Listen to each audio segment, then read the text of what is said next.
دروازے نہ بند کریں جن دروازوں کی برکت سے روزی آتی ہے۔ ایک حدیث میرا دل کرتا ہے آپ کو یاد ہو جائے، مستدرک للحاکم میں حدیث ہے۔ حضرت انس بن مالک رضی اللہ تعالیٰ عنہ فرماتے ہیں ایک بھائی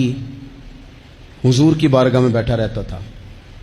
نکما نہیں تھا، شارحین حدیث کہتے ہیں کہ کسی مجبوری سے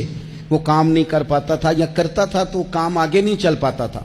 ذہنی صلاحیت ہی شاید زیادہ نہیں تھی۔ یہ حدیث مشکات میں بھی موجود ہے، مستدرک للحاکم میں بھی موجود ہے۔ حضرت انس بن مالک رضی اللہ تعالیٰ عنہ فرماتے ہیں وہ حضور کی بارگاہ ناز میں بیٹھا رہتا تھا، اس کے بھائی نے آ کے شکایت کی، یا رسول اللہ صلی اللہ تعالیٰ علیہ وسلم، یہ کوئی کام ہی نہیں کرتا، کوئی محنت نہیں کرتا، کوئی جدوجہد نہیں کرتا، آگے نہیں بڑھتا، مجھے اس کی ضروریات کی کفالت کرنی پڑتی ہے، مجھے جدوجہد کرنی پڑتی ہے، مجھے اس کے معاملات کا خیال رکھنا پڑتا ہے، آپ اسے سمجھائیں۔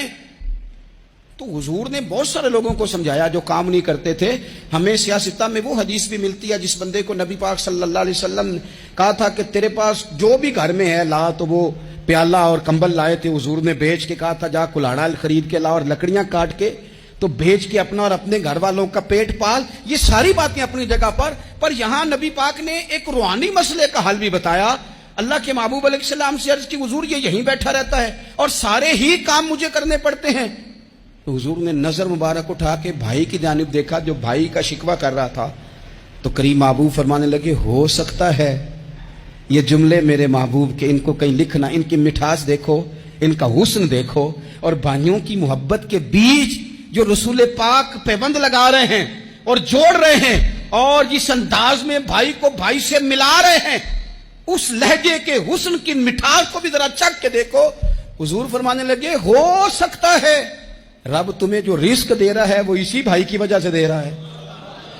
بھائی پائیاں دے ویری ہوندے تے بھائی ہی پائیاں دیاں باواں، او بھائی ہو سکتا ہے اس کی وجہ سے تجھے مل رہا ہو، اس کی وجہ سے۔ وہ دروازے نہ بند کریں جن دروازوں کی برکت سے روزی آتی ہے۔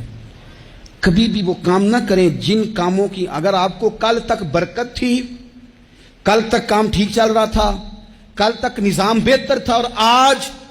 آپ کو محسوس ہوتا ہے کہ کہیں کمزوری آ گئی ہے، کہیں حالات اس طرح کے نہیں رہے، تو پھر آپ غور کریں کہیں ایسا تو نہیں کسی غریب کا آپ کے گھر سے رزق جاتا تھا اور آپ نے بند کر دیا، کسی کی مدد ہوتی تھی آپ نے بند کر دی، کسی کے ساتھ شفقت ہوتی تھی آپ نے بند کر دی، کوئی شخص آپ کی وجہ سے تسلی میں تھا اور پھر آپ نے اسے تکلیف میں ڈال دیا۔